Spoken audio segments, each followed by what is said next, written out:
प्रिय श्रोता नमस्कार। घुम्दै फिर्दै आज पुनः कार्यक्रम मञ्जरीमा तपाईसँग सहयात्रा गर्नलाई स्टुडियोमा यतिखेर उपस्थित भइसकेकी छु। प्रस्तुता म रेजिना। 8 बजेको नेपाल समाचार पनि सकिसकेको छ। कार्यक्रममा समय भएको छ साहित्यको एउटा विधा रहेको छ, एउटा विधा कथा विधा जसलाई हामी सम्मान गर्दै आइरहेका छौँ। तिनै विधामध्ये आज पनि एउटा नौलो कथा मसँग रहेको छ। आजको कथाको शीर्षक रहेको छ अभिशप्त खुसी। यसलाई लेख्नु भएको छ बबिता बस्नेतले। अनि कथाकारको परिचयभित्र छिर्नु पर्दा खोटाङमा 29 अप्रिल 1971 जन्मिने बबिता बस्नेतको पेशा पत्रकारिता भए पनि साहित्यको कथा विधामा उनको विशेष रुचि र लगाव रहेको छ।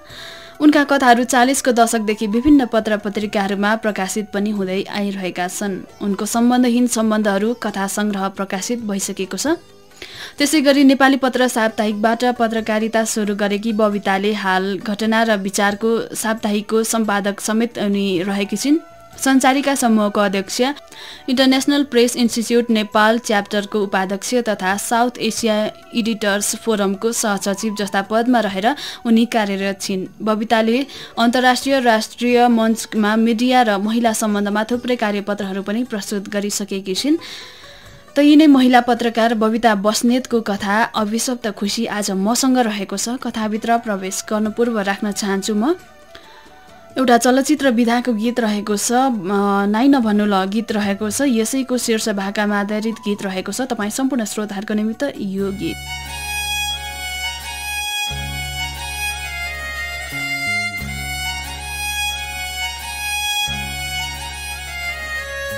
जुनको ज्योतिले आएर दिन्छु पनि भन्न सक्दिन म, सागरको मोतीले आएर दिन्छु पनि भन्न सक्दिन म, जुनको ज्योतिले आएर दिन्छु पनि भन्न सक्दिन म, सागरको मोतीले आएर दिन्छु पनि भन्न सक्दिन म त सक्ने कुरा गर्छु भन तिम्रा लागि मर्छु। हो म त तिमी बिना पागलै हुन्छु, एक्लै एक्लै हाँस्छु, हो एक्लै रुन्छु। म तिम्रो भइसके तिमी मेरी बन्नुला, ए नाइ नभन्नुला, नाइ नभन्नुला, नाइ नभन्नुला, नाइ नभन्नुला।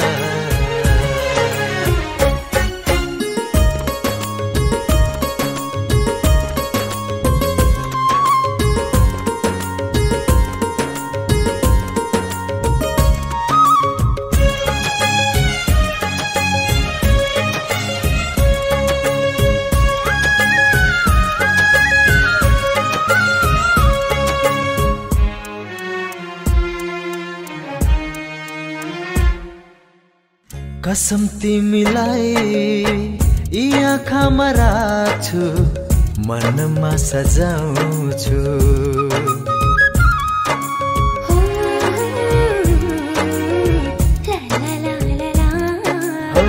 कसम तिमीलाई यी आँखामा राख्छु, मनमा सजाउँछु। कसम तिमीलाई खुसी गाने रंगले रंगाउँछु, कसम तिमीलाई खुसी गाने रंगले रंगाउँछु। ए नाइ नभन्नुला, नाइ नभन्नुला, नाइ नभन्नुला, नाइ नभन्नुला।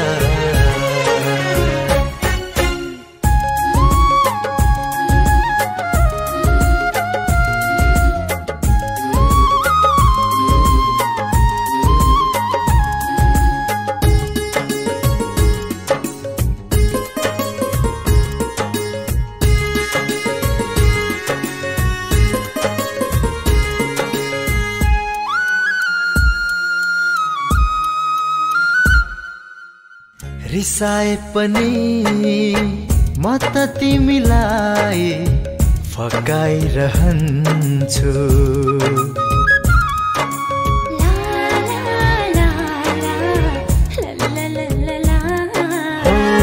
सताए पनि म त तिमीलाई फकाइरहन्छु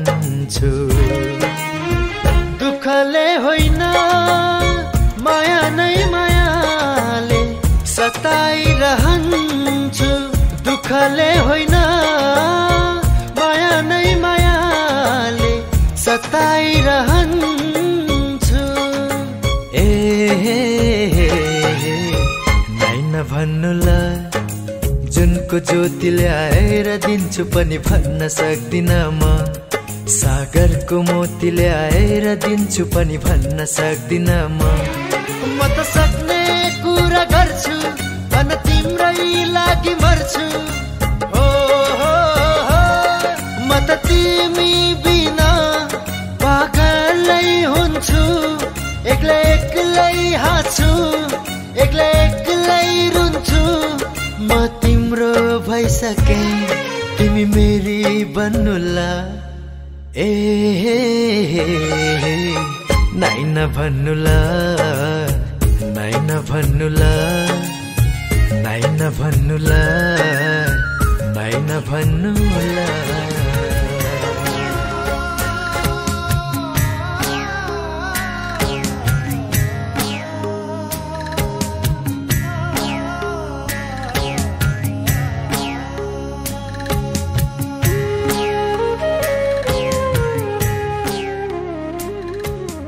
तपाईले विवाह गर्नु भएन?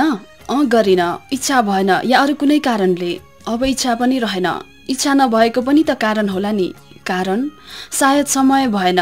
मानिसहरू भन्छन् तपाईँ झुट बोल्नुहुन्न, तर अहिले जे भन्नुभयो त्यसलाई सत्य मान्न सकिएन भने? मैले झुट बोलेको छैन, फेरि पनि सत्य त बोल्नु भएन। म यो विषयमा प्रवेश गर्न चाहन्न।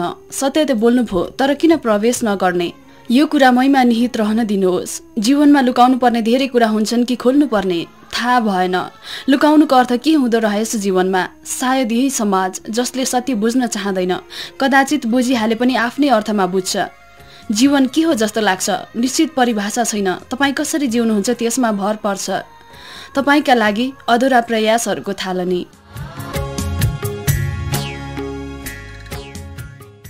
यस्तै प्रश्नोत्तरहरूले करिब 1 घण्टाको समय बित्यो। जीवनमा अन्तर्वार्ता त उसले धेरै दिए, तर यो अन्तर्वार्ताले आज उसलाई नराम्ररी बिथोलेको छ। कुनै दिन कुनै पत्रकारबाट यस्ता किसिमका प्रश्नहरूको वर्षा होला भन्ने उसले सोचेकै थिएन। जीवनका 35 वर्ष विभिन्न अनुसन्धानहरूमा बिताएकी उसले आफ्नो जीवनलाई कमै मात्रामा फर्किएर हेरेकी छ। सधैँ हतार र दौडधुपमा जीवन गुजार्दै हिजै मात्र उसले आफ्नो जीवनको 60औं वर्ष प्रवेश आफ्ना केही नातेदार र साथीहरू माझ मनाएकी थिए। बाल्यकाल र किशोर अवस्थामा 60 वर्षलाई उसले जीवनको उत्तरार्ध या भनौँ मृत्युलाई अत्यन्त नजिक पुग्ने वर्षको रूपमा लिएकी थिए। तर अहिले उसलाई लागिरहेको छ जीवनमा थुप्रै थुप्रै अधुरा कामहरू बाँकी छन् र मृत्यु उसको कल्पनाभन्दा निकै टाढा छ।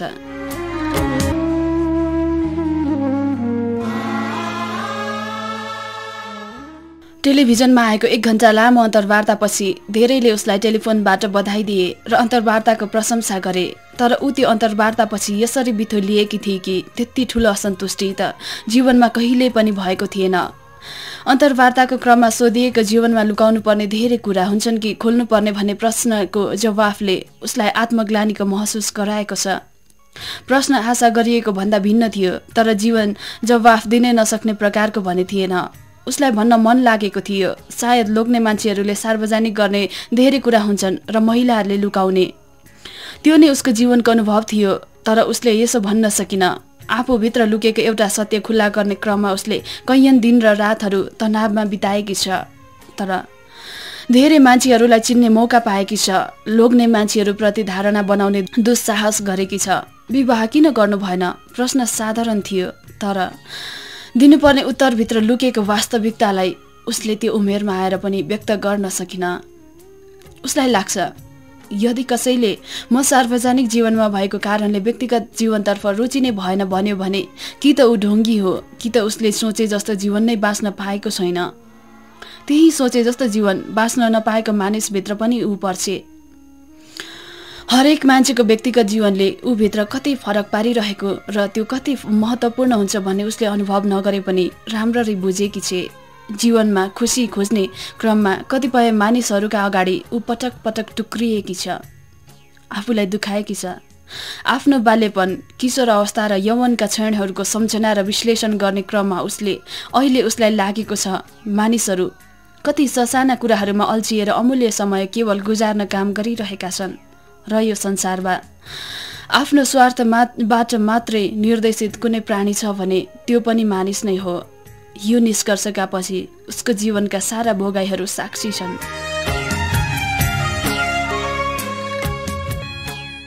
विवाहको अर्थ नबुझ्दै उसको विवाह भएको थियो। जति बेला ऊ 13 वर्षकी मात्र थिए र कक्षा 8 मा पढ्थे।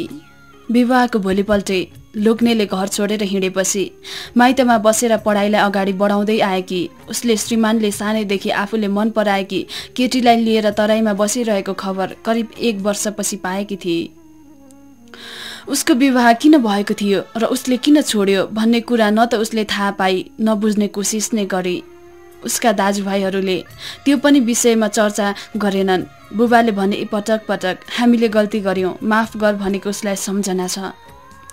पश्चिम पहाडी जिल्लामा जन्मिएकी उसलाई विवाहको नाममा जग्गी, बाजा र रातो साडी लगाएर करिब 1 दिनको बाटो हिँडेको सम्झना छ। श्रीमान भनेको अनुहार त उसले राम्ररी देखेकी पनि थिइन र उसँग कुनै प्रकारको संवाद पनि भएन। पछि एसएलसी गरेपछि नचिनेको ठाउँमा विवाह गरिदिन सजिलो हुने ठानी मामलीहरूले पढाइको न्युमा काठमाडौँ ल्याएका थिए। पढाइसकेपछि अनुसन्धानलाई उसले आफ्नो करियरको क्षेत्र बनाई र देश विदेश, गाउँ सहर, काम र दौडधुपको यात्रा करिब 35 वर्षसम्म जारी रह्यो। आम मानिसलाई जस्तै जीवनमा खुसी हुने रहर उसलाई पनि नभएको होइन। ऊ चाहन्थे उसलाई हर प्रकारले बुझ्ने जीवन साथी होस्, जोसँग ऊ हरेक कुरा खुलस्त भन्न सकोस्। विगत, वर्तमान र भविष्यका कल्पनाहरू र योजनाहरू सबै नै। भौतिक सुख सुविधा त ऊ आफै नै जुटाउन सक्थे। त्यसैले उसलाई लाग्थ्यो यस्तो मान्छे जीवनमा आओस् जो उसलाई निस्वार्थ माया गरोस् र निस्वार्थ रूपले उसले चालेको कदमहरूमा साथ दियोस्। शर्तरहित माया गर्ने जीवनसाथी उसको जीवनको सपना नै थियो भने पनि हुन्छ। मानिसहरू नभेटिएका पनि होइनन्। कामकाजी जीवनमा प्रवेश गरेपछि जीवनमा कहिल्यै अनुभूति नगरेको प्रेम भएको थियो उसको कसैसँग। करिब 3 वर्ष उसले त्यही मानिसलाई आफ्नो जीवनसाथीको कल्पना गरेर बिताई।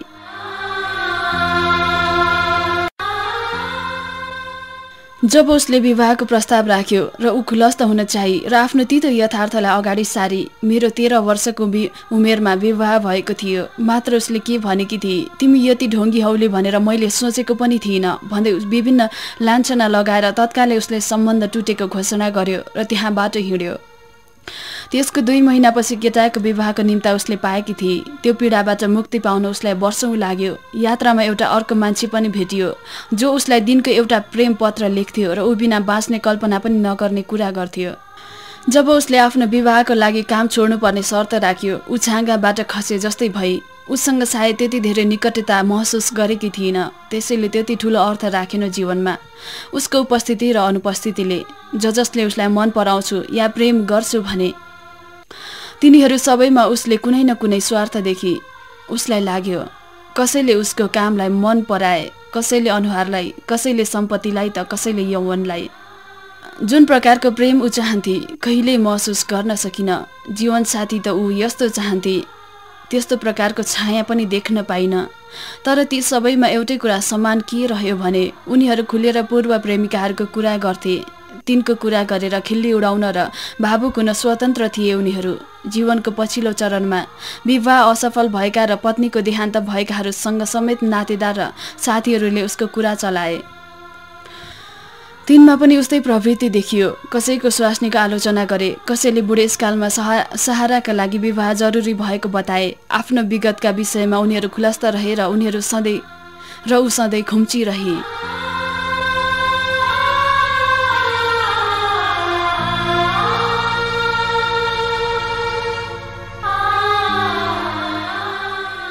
जीवन यात्राको क्रममा उसले कुनै पनि महिलालाई कामका कारणले दिने सम्मानको आँखाले भन्दा यौनिकताका आँखाले हेरेका अनुभव गरी। आफूले आदर्श ठानिरहेका कतिपय व्यक्तिहरूले समेत एकान्तमा भेट नराखेको चाहनाले उसलाई लोग्ने मान्छेहरूप्रति नै पटक पटक घृणा पैदा गरेको छ। चाहेर नचाहेर जीवनको उत्तरार्धमा अहिले ऊ जीवनलाई फर्किएर हेर्न बाध्य भएकी छ। जीवन यात्राका क्रममा उसले धेरै उतार चढावहरू भोगेकी छ। समाजसँग डराएर मानिसहरूले आफ्ना खुसीसँग सम्झौता गरेको देखेकी छ। ऊ आफैले पनि ससाना कुराहरूमा अल्झिएर जीवनको भागदौडमा थुप्रै कुराहरू, आफ्ना खुसीहरू समाजका नाममा आहुति दिएकी छ।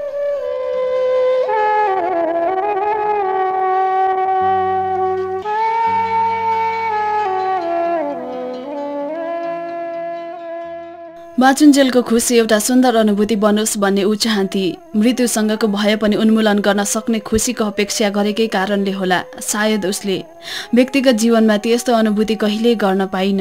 समाज केवल मानिसको सुखका पछाडि दौडिन्छ भन्ने उसको अनुभव छ। कसैले सुख पाए समाजले राम्रो गर्छ, दुखीहरूको पछाडि समाज हुँदैन। दुःख यस्तो कुरा हो जसले मानिसलाई एक्लै बनाउँछ र एक्लै हुनुको परिणति केवल आफूले मात्र भोग्नुपर्छ, न कि समाजले। दुखीहरूको पछाडि भिड हुँदैन, शुभेच्छाहरू हुँदैन, सुख पाउनेहरूका पछाडि शुभचिन्तकहरूको लाम लागिरहेको हुन्छ। यद्यपि कसैले पाएको व्यक्तिगत सुखले समाजलाई खासै योगदान पुर्याइरहेको हुँदैन। त्यसैले अहिले उसलाई लागिरहेको छ मानिसले जे गर्नु छ त्यो आफ्ना लागि गर्नुपर्छ। यसको अर्थ आत्मकेन्द्रित हुनुपर्छ भन्ने होइन। काम गर्दै जाँदा जानेर नजानेर, चाहेर नचाहेर त्यसले समाज र राष्ट्रलाई योगदान पुर्याइरहेको हुन सक्छ।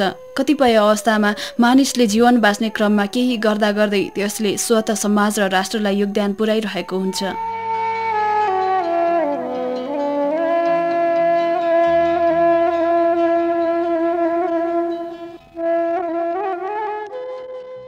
आफ्नै लागि गरिरहेको कतिपय मानिसहरूले म राष्ट्रका लागि गरिरहेको छु भन्ने उसले प्रशस्त सुनेकी छ। त्यस्ता ढोंगीहरूको जमातबाट छुटकारा भने पाउने चाहनामा उसले आफू संलग्न कति सङ्घ संस्थाहरू छाडी, कति साथीहरूसँगको सङ्गठनबाट आफूलाई टाढा राखी। तर परिणाम के भयो त्यसको हिसाब किताब कहिल्यै राखिन। ऊ देखिरहेको छ कति मानिसहरू नामका पछाडि दौडिएका छन्, कति धनका पछाडि हात धोएर लागेका छन्, जो जेका लागि हिँडिरहेका छन्, आफूले के नै गरिरहेको अनुभूति गरिरहेका छन्। उसलाई पनि हिजो त्यस्तै लाग्थ्यो। विदेश भ्रमणमा जाँदा होस् या आफ्ना अनुसन्धानको प्रस्तुति गर्दा म ज्यादै कम मान्छेहरू छन् भन्ने भान नभएको होइन। तर के भयो, गरुन्जेलको सन्तुष्टि एउटा भ्रम। अहिले ऊ सोचिरहेकी छ टाढाको किन कुरा गरौँ। 100 वर्ष अगाडिको यो मुलुकमा कति मानिसहरू विद्वान थिए होला, कतिले धन कमाए होला, कतिले खान पाएनन् र सडकमा जीवन गुजारा गरे होला, कतिले प्रेम गरे होला, कतिले धोका दिएर पाए होला, कतिले समाजका लागि आफ्ना खुसी बलिदान गरे होला। खै आज तिनको हिसाब किताब कसले राखेको छ? उनीहरूले पाएको दुःख, खुसी र भोगेको पीडाले आज के अर्थ राखेको छ? त्यसैले जीवन बाँचुन्जेलका लागि हो। मानिस एकपटकका निम्ति यो पृथ्वीमा जन्मन्छ र जब उसको मृत्यु हुन्छ कहिल्यै फेरि फर्केर आउँदैन। यदि जीवनको यो अन्तिम सत्यलाई नस्वीकार्ने विवेक मानिसहरूमा हुँदो हो त संसार साँच्चीकै रोमाञ्चकारी र उल्लासमय हुने थियो होला। तर जिन्दगीको भागदौडमा मानिसले मुख्य कुरा नै बिर्सिरहेको हुन्छ। अन्तिम सत्यबाट गुज्रिनु पर्ने तितो सत्यलाई आत्मसात गर्न त्यति सजिलो पनि छैन। उसलाई अहिले लागिरहेको छ धेरै खोजी नगर्ने हो भने जीवन कम्तीमा आफ्नो खुसीका निम्ति बाँच्नु पर्छ। तर आफू खुसी हुनका लागि अरूलाई दुखी बनाउन भने हुँदैन। विगतको सम्झनाबाट मुक्त हुन नपाउँदै अनुसन्धानको क्रममा विभिन्न दृष्टिकोणबाट समाजलाई निहालेकी उसलाई विश्वविद्यालयमा उसकै जीवनमा शोधपत्र लेख्दै गरेको उही पत्रकारले टेलिफोनमा प्रश्न गर्यो, तपाईको व्यक्तिगत भोगाइमा समाज? उसले यति भने, जीवनमा कैयौं पटक बर्सात हुन त्रासमा बिस्कुन सुकाइएन, घाम लाग्ने आसमा छाता बोकिएन। जे सोचियो त्यो उल्टो भयो, जसको हिसाब किताब समाजले राखेन।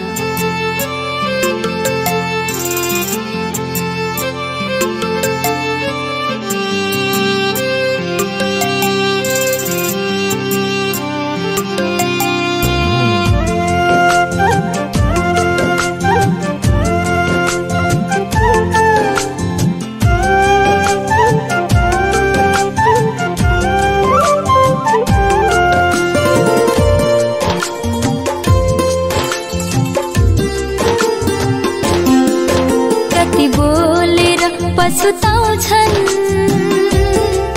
मन बोलेर पछुताए, कति बोलेर पछुताउँछन्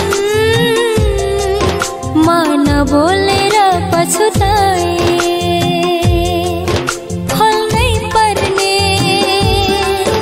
मनका कुरा खोल्नै पर्ने मनका कुरा नखोलेर पछुताए कति बोलेर पछुताउँछन् म नबोलेर पछुताए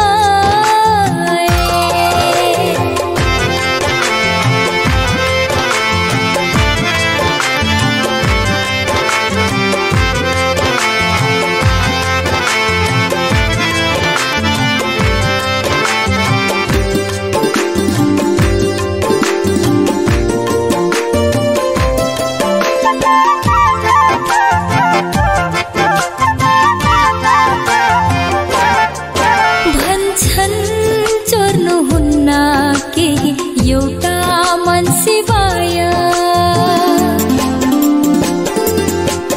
भन्छन् भन्छन् भन्छन् चोर्नु हुन्न केही एउटा मन सिवाय चोर्न मिल्ने मन पनि नचोरेर पछुताए चोर्न मिल्ने मन पनि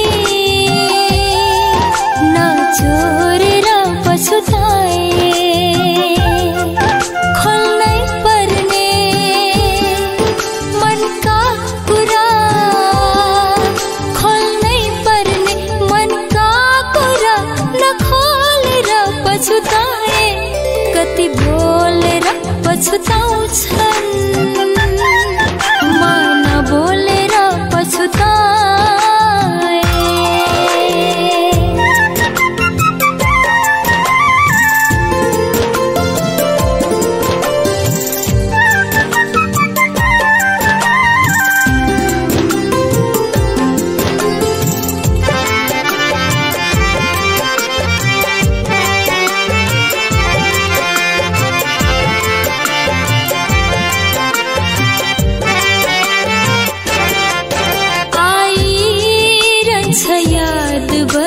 सुन्दर मुहार उनकै सुन्दर सुन्दर आइरहन्छ याद बनी सुन्दर मुहार उनकै एउटा पत्र उनको नाउँमा नकोरेर पछुताए पत्र उनको नाउँमा नकोरेर पछुताए खोल्नै पर्ने मनका कुरा खोल्नै पर्ने मनका कुरा नखोलेर पछुताए कति बोलेर पछुताउँछन् म नबोलेर पछुताए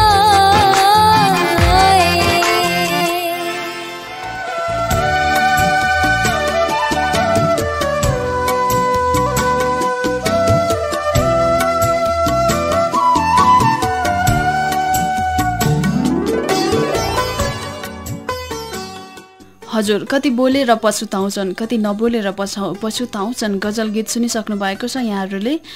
आजको प्रस्तुतिमा कथा रहेको थियो अभिशप्त खुसी, लेख्नु भएको थियो बबिता बस्नेतले। बबिता बस्नेतको कथा अलिकति नारीवादी चरित्रको कथा रहेको थियो।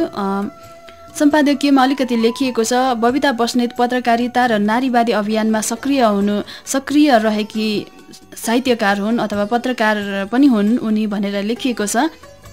भर्खरै उनको कथा संग्रह सम्बन्धहीन सम्बन्धहरू पनि प्रकाशन भएको कुरा यहाँ जानकारी गराइएको छ। त्यसैगरी उनी पेशाले अन्यत्र छरिनु परे पनि उनको भावना भने साहित्यमा रहेको छ भनेर पनि यहाँ लेखिएको छ। हामीले कथा पढ्दा पनि वास्तवमै थाहा पाइसकेका छौँ एउटा नेपाली नारी जो बाध्यतामा जीवन जिइरहेकी हुन्छन् तर समाजले उनको बाध्यताहरू नबुझिदिँदाका घटनाहरूलाई समावेश गरिएको थियो।